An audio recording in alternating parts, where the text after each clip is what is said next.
my guest on Face to Face. My name is Umaru Sandamadu.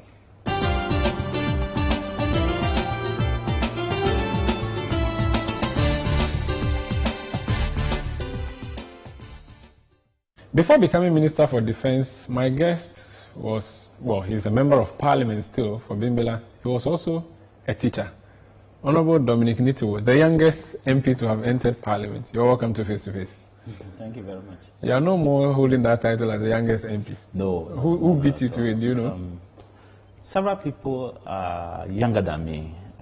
Francisca Otin. Okay. She's the youngest now.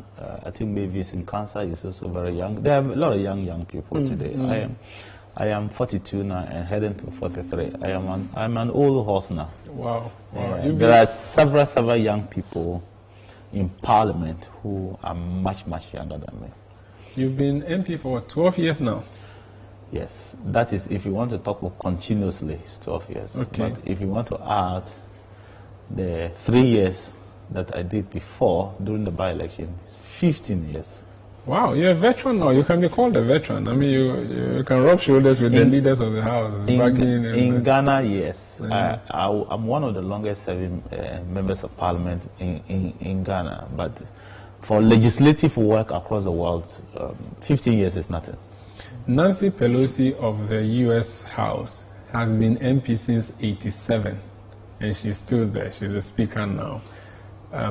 There are people who hold the view that we should have longevity in Parliament. There are other people who think, look, allow the politics to play itself out. Whoever wins should win. What's your view on this? It depends on what we are looking for as a country, as a people. If we see politics as a career, then we'll go the way the British and the US people are going. You can recall MPs and do primaries in their areas if you think that they are not doing well. Like the British, the party can call a primary in your area, and then they can vote for you or retain you.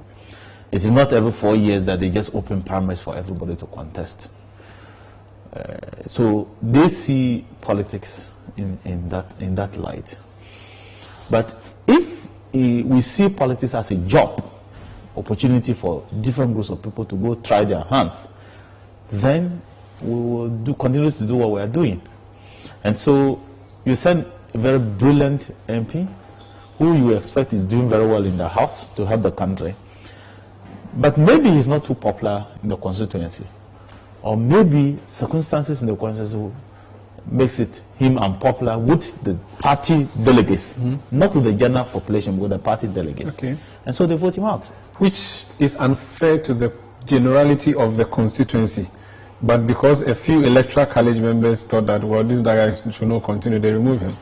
So if you have a constituency that's a stronghold for a political party, like some in Ashanti region for MPP, some involved in the Volta region for the NDC, the people who will determine who becomes an MP in the area are not the real the voters on December 7th, but the party delegates.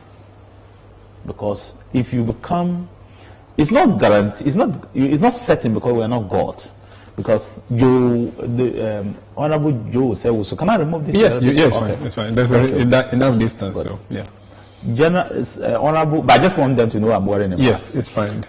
In terms of COVID, I want to encourage people to continue to wear their masks. Thank you, I appreciate it. Joe Osewusu. Honorable Joe Osewusu won in Ashanti region, Bakwai, as an independent candidate. Which defies everything. We did. Somebody also won before. Honorable Zukureku or something like that. I forgot his name, but he's my friend. He's still my friend. He also won Bosomu Fremu before. So it is not impossible to win even as an NDC or MPP in typical MPP areas. There was an independent MP from the Volta region. Yes. Again, another stronghold. Yes, Akan constituency. I've seen that in Tamale North, an independent candidate won against Honorable. He's passed the former ambassador, very elderly man, respected, but he lost. So it is not impossible to to win. It's not impossible to win in a place where people think that it's a stronghold of a political party. But you as good as a member of parliament, you are good to go as a member of parliament if you win in some of the constituencies on the party ticket. That's why I said that generally, though not impossible, but the party people are those who determine who becomes an MP in some of these constituencies. Close to 70 to 80 constituencies across the country are determined purely because you belong to this party. Once the delegate vote for you, and there is really nothing that the rest of the people can do. There's really nothing against you that people are holding strongly against you. You'll be automatic. It's like winning Bantama. Do you think that is good? Or winning K2 South, K2 North. Maybe not K2 North because one of our biggest votes we get is from K2 North. K2 North. So I will not add K2 North, maybe K2 South or some of the areas. Okay, so K2 win and those places. Where maybe the MPP does not get more than 10,000 votes, NDC gets over 50,000 votes, always consistently. You may assume, like I said, it's not impossible, but you may assume that NDC will win. So if the party delegates were to pick a candidate for K2 South, then it's obvious that that person will that's the next MP. The next MP. Everybody would know automatically. But like I said, it's not a done deal. Yeah. You still have to work. It's not impossible. There are exceptions. But, yeah, there are a lot. But do you think it's a good thing that a handful of people are in it? Because we've always been criticizing the US for running the electoral college system where you, at the end of the day, an election is held, a general election.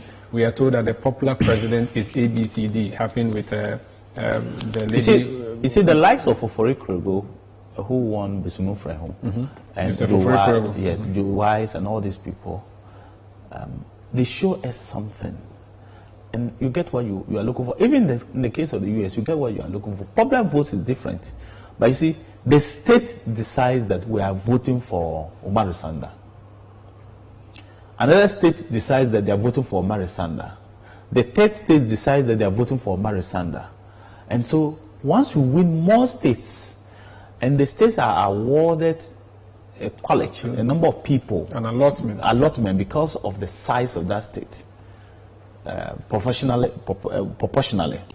So once you win a big state, you have a number of delegates who, when they are together, you become president. That's true. So the system they have built is a fair system if you look at it from that angle. So it's like in Ghana, you have one candidate winning Upper East, Upper West, maybe Northeast. Another, that's three. Someone wins just Ashanti. And you have more delegates. More votes. Okay. Because they are looking at the population of, say, Ashanti or Greater Accra and awarding delegates. Versus the other ones. So, for example, you may add 4 regions and the population is not up to Greater Accra. That is true. So you will cheat the people of Greater Accra if, for example, you were to say that they may be equal to maybe some smaller regions. Because you are talking about human beings. It's not fair. It is not about land size, it's about human beings. Even in our constitution, if we genuinely wanted to interpret the constitution and go strictly by it, there are a lot of constituencies that will not be existing today. Because the constitution says that the population should be as close as possible to population coefficient. So, for example, if you want to get the population coefficient, maybe you add 30 million people, divide by 250,000, 275. 275, yes. It gives you a particular estimate of. So that's what you should work with for each constituency. For each constituency, the number of people who should live in each constituency. And we have more in some places. So some places are almost 3 times, and some places are not even up to half. That is true. That is true. You know, so that's why I know some parties have been blaming the Electoral Commission that they have never been fair to them by the way they demarcated the Electoral Commission. Gerrymandering. So they say that, well, somebody comes to Parliament. Let me give an example. 5,000. Somebody comes to Parliament will say 8,000 votes.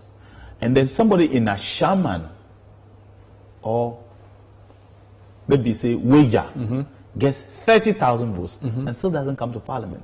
But we represent people. That's very unbalanced, very imbalanced, very unfair. I'm just giving you an example. Yeah. An MPP candidate in a shaman gets 34,000. He doesn't come to Parliament. That's true. An NDC candidate in, say, wager gets 30,000. He doesn't come to Parliament. I'm using the two as an example so that it's balanced. But somebody gets 10,000, 8,000, 7,000, and he's sitting in Parliament. That's true. But we represent people. But you see, so that's the one part of the argument, but that's the real constitutional interpretation of our constitution. That's why I said that if you wanted to really go to, and somebody should go to the Supreme Court to ask, what is the real interpretation? That's the main one. Then you then come, because the constitutional, those who drafted our constitution are saying that, look, that's the main thing. But then, for some reasons, you may consider geographical areas, and then some other things like difficulties, like maybe access, and that kind of thing. Connectivity. So, connectivity and that. But unfortunately for Ghana, we've left the main one and we are using the backup. That's true. The access and the land size to determine the population. So the larger, the more we want but to the argument split. the Electoral Commission said is that, look, if you were to use the population coefficient, then essentially MPP will keep winning Parliament forever. You have just done it for one political party, and it's true. There's no day MPP would have been in terms of minority in Parliament. Because so, you tend to win urban areas. Is that your argument? So if you check the population coefficient, not just tending to win the urban areas, where MPP wins is dominated by a lot of people. So you end up getting more so the constituencies in those areas. But that may not be entirely accurate. In 2016, one of the largest constituencies in the country was Lejokuku.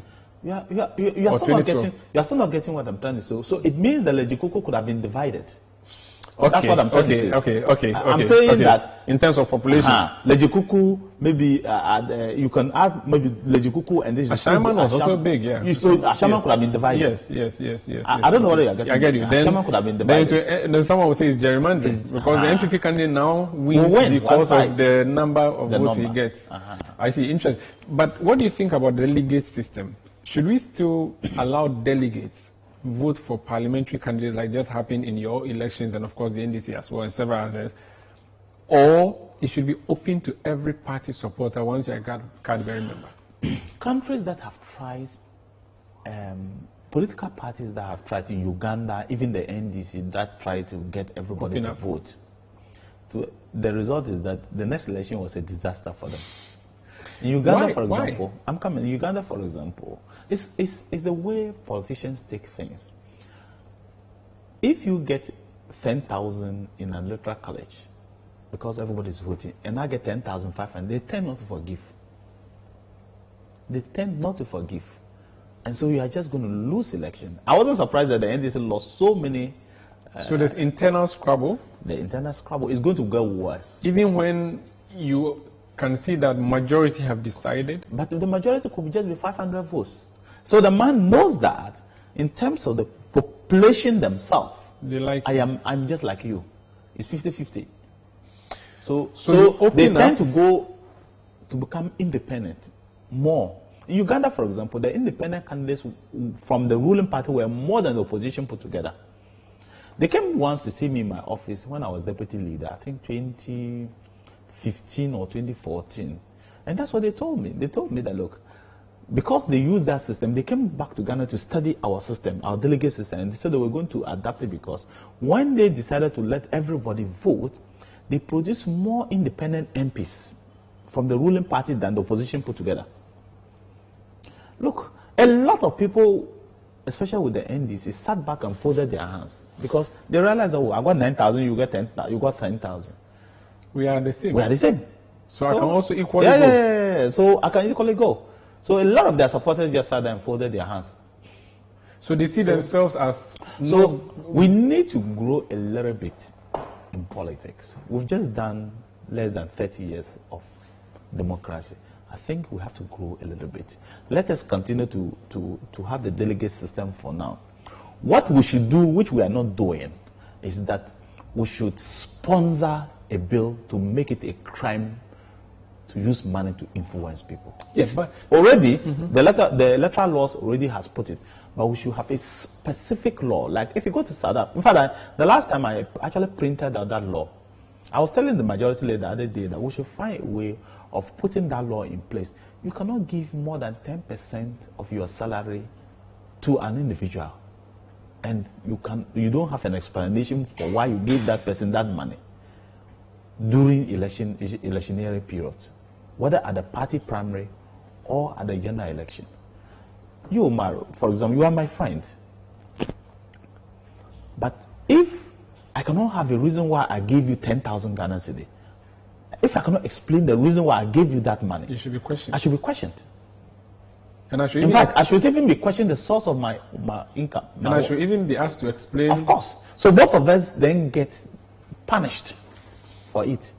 It's in South Africa. It's in Tanzania. I know a member of parliament who was disqualified after winning elections because he went to church and donated the equivalent of $500. And they wanted to know on what basis he donated the amount to the church because they thought that he was using it to influence people to vote for him unfairly. So they disqualified people. I think that that's where we should go in. It's not about the delegate, it's not about the people choosing, but it's about the practices that the politicians engage in. Okay. And then the people, the demands of the people. So I think that if we want to solve this problem, we should just get a specific act, not box in another act, a specific act that says this is says forbidden. That this is forbidden. But curing that would mean, or some people think that the solution to curing that is expanding the electoral college. No. You can't bribe everybody. Like I'm saying to you, who told you that? I'm as the NDC people. What are the number of delegates in your constituency, for instance? 700. Good, 700. If you had expanded the college to say every MPP card-bearing member, I'm saying that how many people would you have in England? I could have had like 50,000. You can't bribe all. But listen to what I'm saying. I said, go with the NDC did. Just go and ask them. How? How do you? My brother, I said, just go and ask them. They will tell you. Go and ask them. You may not bribe them. I'm not talking of bribe. You may not give them things the same quantum, but trust me, you still give. You will give. I'm just telling you that what we should do is to make it not acceptable, a crime, to give. It already is. Like I said, or you don't think it's strong enough? It's embedded in several of our acts. We should pull it out and make specific that during election purposes, when you put yourself as a candidate and you give beyond a certain amount of money, and then you also give some particular things like goods or services, offer services and that kind of stuff, beyond a certain quantum, you, the giver, and the receiver, in fact, the giver should automatically be disqualified, and the receiver, both he and the receiver, will then get punishment, whether it is jail or a fine, whatever. If we don't do that, forget it. We can never solve that problem. I think it's fair to ask you, have you bought votes before in your constituency? I don't know what you mean by buying Have you votes. given a fridge or a motorbike? No. Money? The way my constituency is, I will not give motorbikes to people to vote for me. They need it for movement. I'm coming because if I do that, it will even create more problems for me. So those things I don't do. So what do you I don't give fridge. I've only gone through primary once. And I was a student at that time from the University of Westminster in London when I came. I really didn't even have anything. So I have not had that experience. I've gone through primary once. The first time I came into politics, I didn't go through a primary. Yes, it was a by-election. The second time, I was not contested. In 2004, I didn't go through a primary. But I was contested by the then sitting DCE in 2008, December 2007, rather. In summary, you're saying that you've not... No, I'm coming. No, not at all. I haven't done that. Okay. And beyond that, I need to take a break, but what do you make of the fact that you've lost 42 MPs in Parliament? As a former leader of the House, I'm saying that in terms of the number of MPs who have lost, it's not strange. It has always been happening. It will affect your side? No, I'm coming. In 2012, we lost 32 or 35 MPs. So in terms of absolute numbers, it's a new thing. Okay. In fact, 2008, we lost the same type of numbers at primary. So it's not in terms of the numbers, it's virtually not. It's something that I don't worry myself. But how about expertise? It is the expertise, the caliber of MPs who are going. That is my worry. Will it affect you? Of course, it will affect you. You are losing all your experienced MPs, so obviously it will affect you. Even though people hold the view that, well, those people also gain experience through inexperience. But you see, we need to groom people to fill certain big shoes very fast. That if you say it will not, then you obviously are not being truthful to yourself. Quick question. Should MPs be protected, proper ones be protected or not? I think that if you say MPs should be protected, I always have difficulty in understanding what you mean by MPs. So let me help you.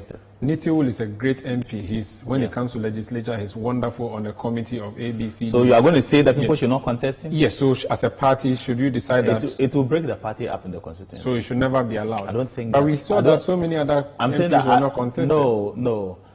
The party did not just come out to say we are putting a fear that don't contest. The party had to work out, including the behavior of the MP and the way the people accepted it before they could accept. If you just go and say Umaru Sanda should not be accepted, so backdoor diplomacy. You do a lot of those things. But to put up a fast rule that this person don't contest it will break up the party. This is Face to Face on City TV. My name is Umaru Sanda Amadu. My guest is the Minister for Defense, Dominic Nitiwul. He's been a leader of Parliament before. He's excited to see people come into Parliament. Now, these people will be voted for by ordinary people. So why are his soldiers preventing people from voting in the Volta region? Not my words, the words of the NDC. I'll put it to him shortly.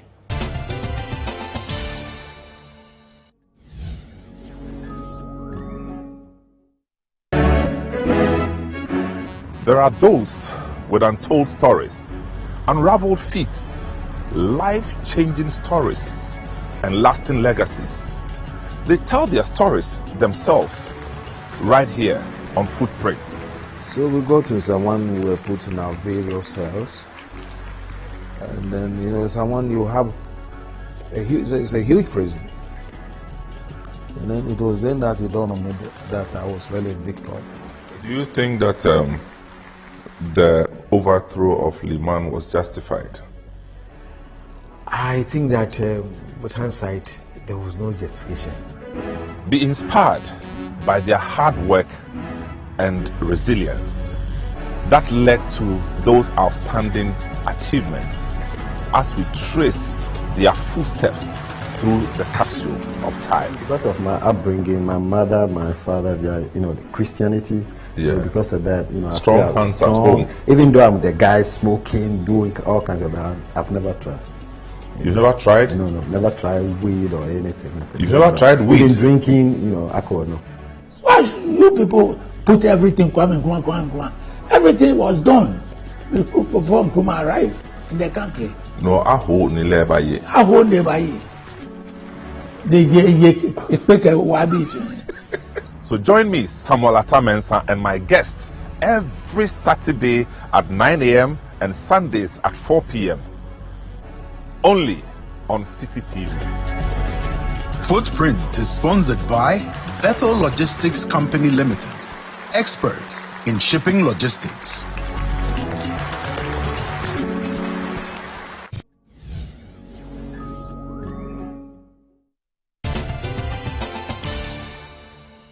You're welcome back to Face on City TV. I'm Umaru Sanda. My guest is a former deputy minority leader, MP Bimbila, now Minister for Defense, Dominic Nitiwul.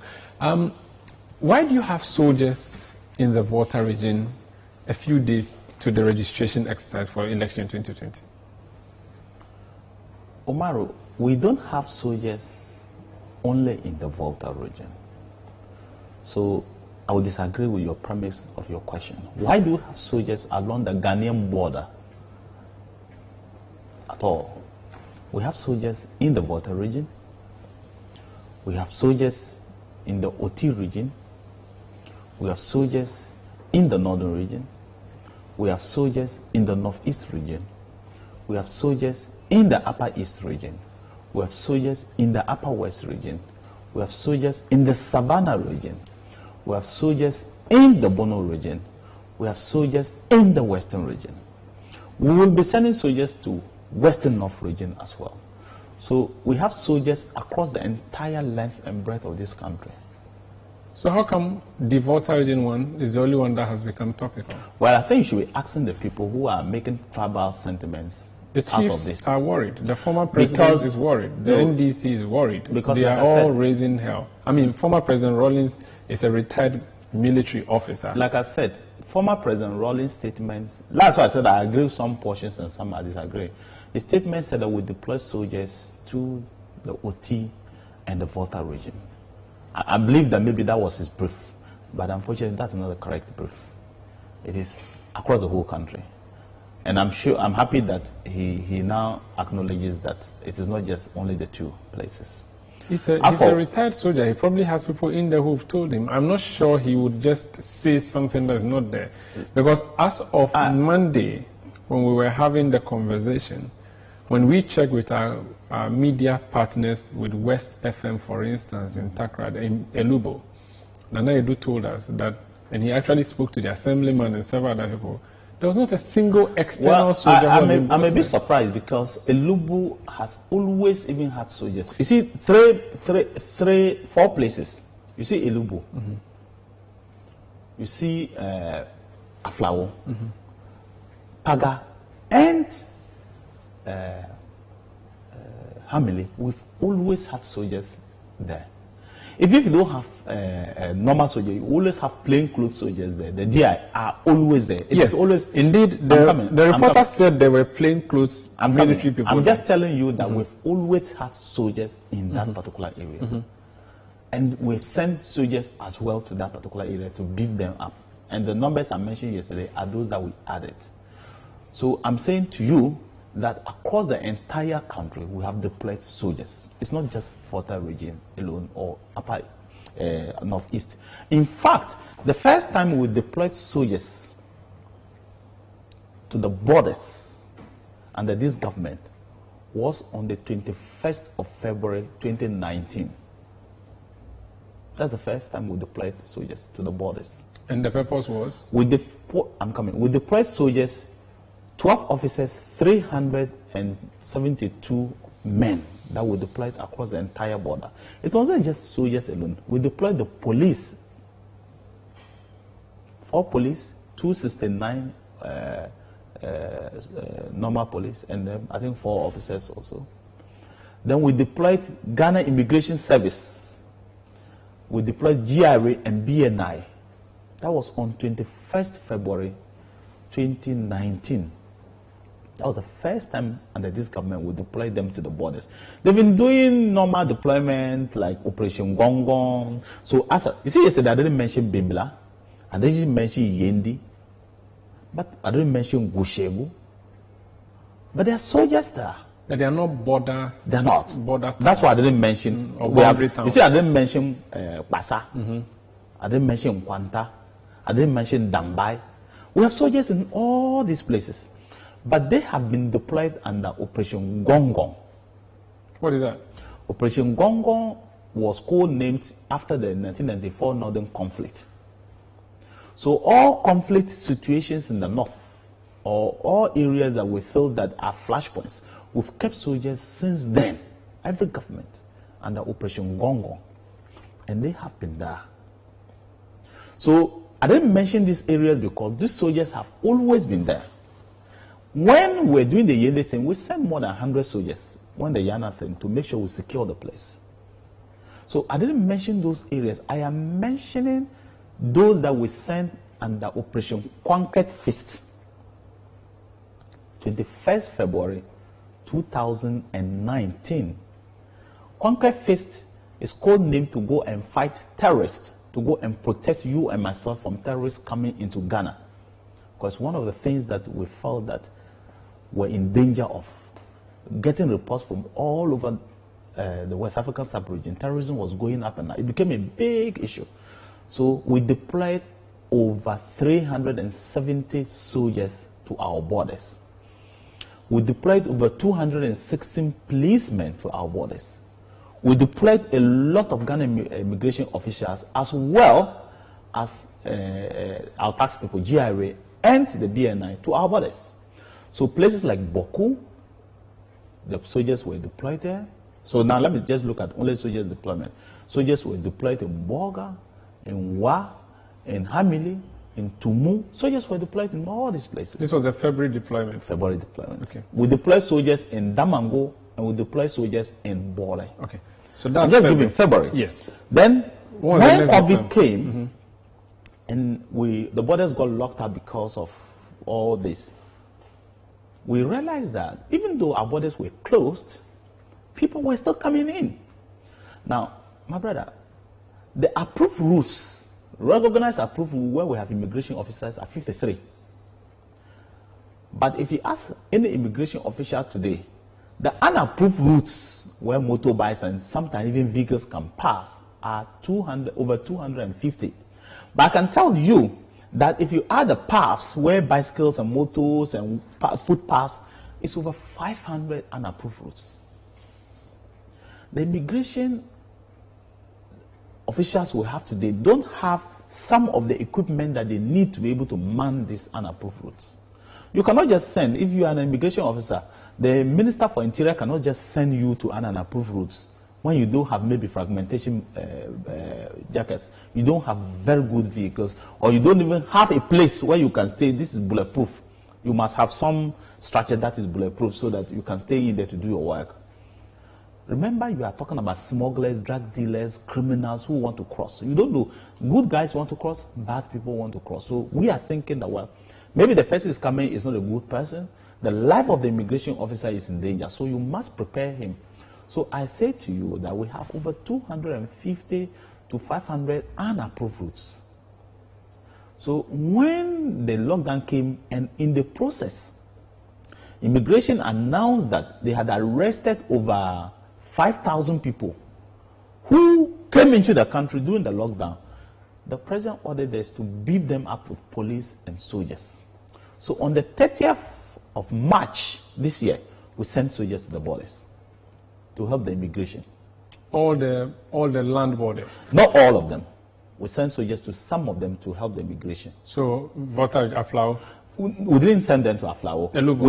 We sent some to Elubu. We sent some Aflao. We asked people to go to Aflao. So some soldiers went to Aflao. And then a few I other don't places. understand. Did you send soldiers to Aflao? Yes, at that time we did. So you sent on Yeah, we did. Aflao, Elubu, Hamile. We did. Hamile, we did. Paga, we did. Okay. Then on the 20th of April, we realized the numbers were not big, so we further sent more soldiers to go and beef up. Okay. Particularly in Saboba area, in Chuponi area, and certain parts, when the Burkinabes, we realized more Burkinabes were trying to come in. So this was all anti-COVID deployments. That one was anti-COVID. The first one was anti-conquest, what we call anti-terrorism. Then March 30th was COVID. April 20th was COVID. When was the next deployment? The next deployment was 18th of June, okay, and the 19th of June. That we decided that no, it's even getting worse. Now that the lockdown is over and we have recalled the soldiers and the police from the streets, crime waves started shooting up and more people started coming in. Meanwhile, our borders are still locked, particularly in the eastern side of Ghana, the eastern border. That's where we had the 5,000, over 4,000 of them were from the eastern side. Why? I don't know. I don't know why. And for whatever reason, we cannot tell. Who were these people? Nigerians? Oh, there were several Togolese, Nigerians, Burkinabes, Beninois, different Guineans. Those girls were from Guinea, you know. They came from Burkina, went down to Aflao and came into Ghana and then back to Tamale. They didn't go through Paga or no. Those girls, you remember those girls who were, all 10 of them, who were in the custody of They lived in Ouagadougou. They found a way of going down to Lome, came through Aflao. That's how they entered.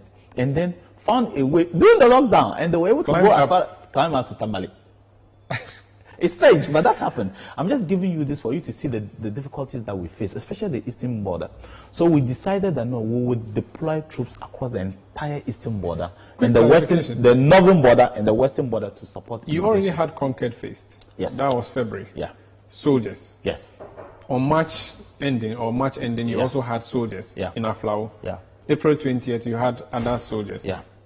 Why can't all of these people man a closed border? Mind you, we have communicated to Togo, Benin, and Nigeria, and everybody else that our border is no more open. Only cargo trucks are allowed. why would people still be moving? Because I have used that border before, and I know how bustling it is. But if it is closed, it is closed. And there's a small route through you use if you're coming into Ghana. But Omar, you're just talking. If you've closed that, I'm saying that you are talking of just one out of 500. You are talking of just one area. You are talking of one area. Yeah, but you sent them to the Aflao border, which is one place. But you're not you didn't say you sent him. You didn't send them also to the footpath I'm crossings. saying that. So when we send them to some selected border posts, we thought it would be enough.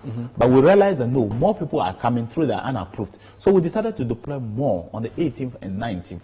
So now we've increased the numbers. For example, we deployed them to several, and that is not to say that we have covered every single, because of if I read all this, you will know. So for example, we took them to Sonofo in Upper East. We took them to Sonofo, Wuriyunga, to stay, the soldiers, and then they work along the borders. Congo, Pulmakrum, Garu, Boko, Bolga, Paga. That's just only 8. And this is when? Meanwhile, in Upper East alone, we have more than 20. And when was this? So these ones, we took them on the 18th and 19th. Okay.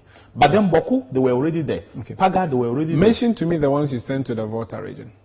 For example, we sent to the Volta region Aflao, Akanu, Shiai, Yevi, Hunata, Leklebi Dafo, we Avigame. Avigame. Yeah, and then Lekwe Baglo. These are the places that we sent. Are these places border posts, or these are towns? They are border posts. Are they approved or not approved? Some of them are not. Some are approved. So these are the soldiers. So how come we have more of them, or at least complaints coming from K2 South then? Because these places you mentioned, not all of them are in K2 South. So for example, K2 South, we only sent 15 soldiers, 16. One officer, 15 men. Aflao. What was their behavior? Were they driving through the streets with tanks? I'm just telling you. The NDC made fetish out of it because they thought we only sent to Aflao. In fact, for some reason, they got the intelligence wrong. I'll give you an example. The entire Volta region, we sent 98 officers and men. 98. 3 officers, 95 men. That's all the entire Volta region we sent. Oti, we sent 72 soldiers. That is 2 officers, 70 men. Listen, Northern region, I sent 110 officers and men. 5 officers, 105 men. It's bigger than Volta region, far bigger, because it's 98 and this 110. Listen, Northeast, I sent 99 soldiers, 3 officers. That gives us 112. It's bigger than Volta region, Northeast. In fact, Upper East, we have 8 officers, 199 men. Upper East, 207, more than double what we sent to Volta region in Upper East. I don't know where you are getting me. Now let's go specifically to Aflao. Aflao has 16 soldiers. Only 16? 16, 16. Tinjasi is a little community, Konkomba community at Oti. It's a Konkomba community at Oti. Aflao is much bigger. That's why I said Aflao. They are Konkombas. Tinjasi is 16. It's a fairly big community, but it's smaller than Aflao. Aflao is 16. Tinjasi is 16. Aflao is 16. Menusi is 16. When you go to Balpa is a community, it's a fishing community, Konkombes and some Eves in northern region. We have 21 soldiers there. Sheni is a Basari community and some few Konkombes in the area. It's 21 people there. Aflao is 16. Napali is 21. Aflao is 16. Saboba, we have 24. It's a Konkomba community. We have 24. Aflao is 16. Tatale, we have 23. You know Tatale border? Yes. We have 23 soldiers there. Aflao is 16. I'm coming. Yobu is a Konkomba and then Chakosi and Konkomba community. It's 21 soldiers at the border post. Chiponi there. Nambiri is 21 soldiers we send there. Konkomba is a very small Konkomba Basari. And you're mentioning Konkomba here because that's your ethnic group? No, I'm just giving you the people who are there. Of course, they are my ethnic group. I'm proud of that. Nambiri is Chakosi and Konkomba. It's 21. I think you give this elaboration in your press, but just a quick clarification. As of June 18, lots of restrictions have been lifted. Students are going back to school. University students have returned to school. Secondary school students are going back to school. JHS students were preparing to go back to school. Yeah. We have been told that we are free to go and queue to register. Yeah. We have been told that you can go to church, you can have weddings and so on. Yeah. You can have all these big ceremonies, up to 100 people. Why at this time, when we have relaxed our system, that you are deciding to send soldiers to a community in the name of COVID? So we decided to send them to the community in the name of COVID because our borders are closed, our numbers are going up, and people are coming into our country. But there was no evidence that the numbers going up I've already told you. were from Togo. No, I in didn't. fact, when the Ghana Health Service reports, Can I tell you something? just a second, when the Ghana Health Service tells us of new cases, they tell us the origin. They usually tell us that these people have travel history. Over the past 1 month or so, they haven't given us anybody with travel history. It has become a community spread issue. So your fight against COVID is a communal problem now, rather than an international issue. Listen to me. And what I'm saying to you is that COVID is not just a Ghanaian issue.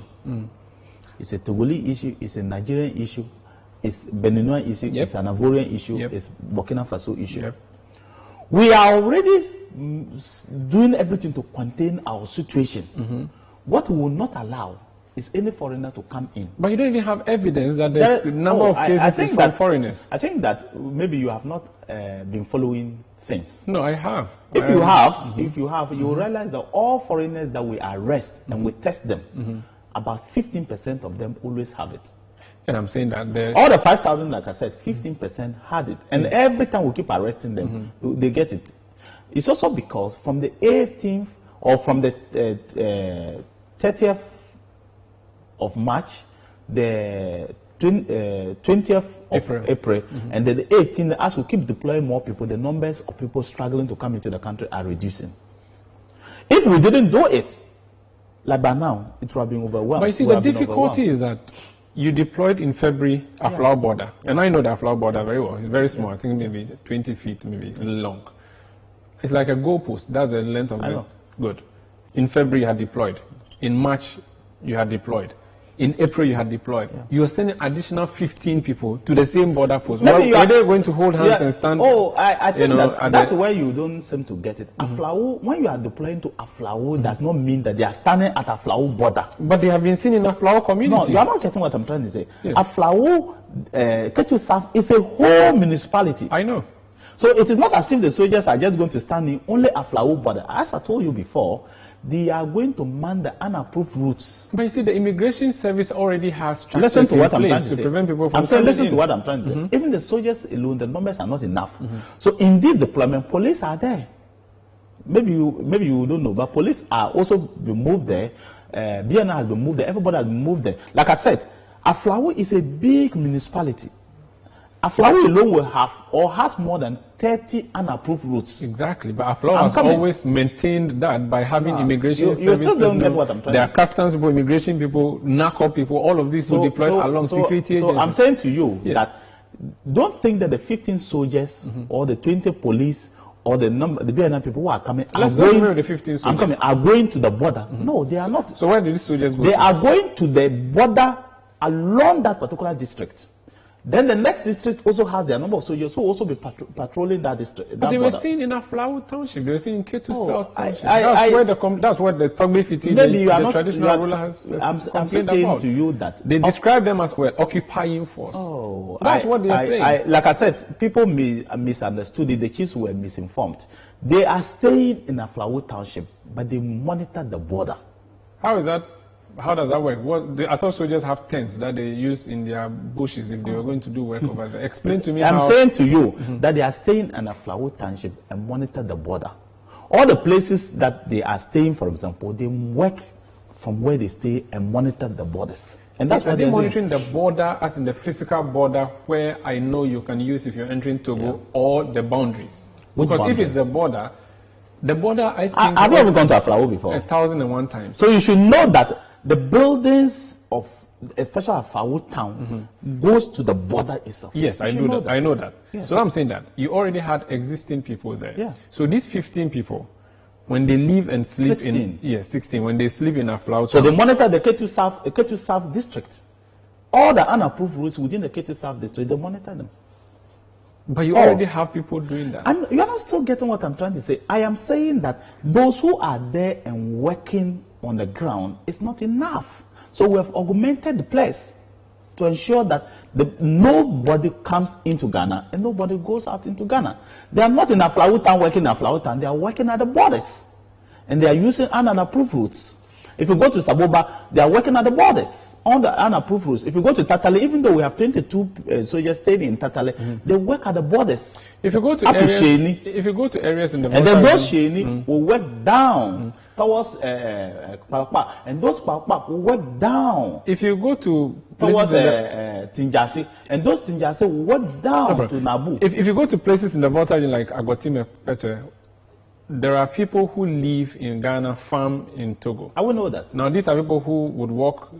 There are children who could be playing football where one goal post is in Ghana, another is in Togo. But you see, the problem is that... How do you manage and handle these situations? That one, the security forces are managing it. They are human beings. And so they work and take this local situation as part of it. In fact, to be able to succeed, you need to ensure that you work yourself to be nice to the local people. Otherwise, you may not, because they know the geography more than you. So the security forces know what they are doing on the ground with the local people. And I can assure you that they work very well with the local people to be able to succeed. But what I'm trying to say is that don't assume that they're just sitting at one spot, the 15 people. No, they are patrolling the borders. Okay. This is face-to-face on CCTV. We'll be back with the Minister for Defense. What other involvements will we be seeing from the military ahead of the elections proper? Now that we have been seeing them around, we are told it's for COVID fighting purposes. Would they again be at the registration centers, for instance, over the next few days? Would they be at the voting centers? What role would they be playing? Do they have to leave their barracks and come and so on? That is the story that we'll be discussing on Face to Face. Don't worry.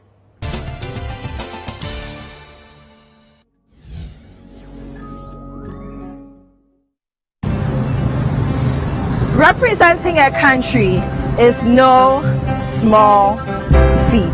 Because in Ghana, the love for Israel is so real, People are nursing it from home, from churches, and then you are walking in such a positive atmosphere and all the doors are open for you. View the lives of the diplomats in Ghana through their very own eyes and see how they make Ghana their home. I always loved it. I love the remains of African culture in Brazil. I am very interested in the way Africans were able to, amidst those horrible conditions, they were capable of transforming their African heritage. Join me, Apioko Sarah Mashong Abe, on Diplomatic License every Saturday at 5 p.m. only on City TV.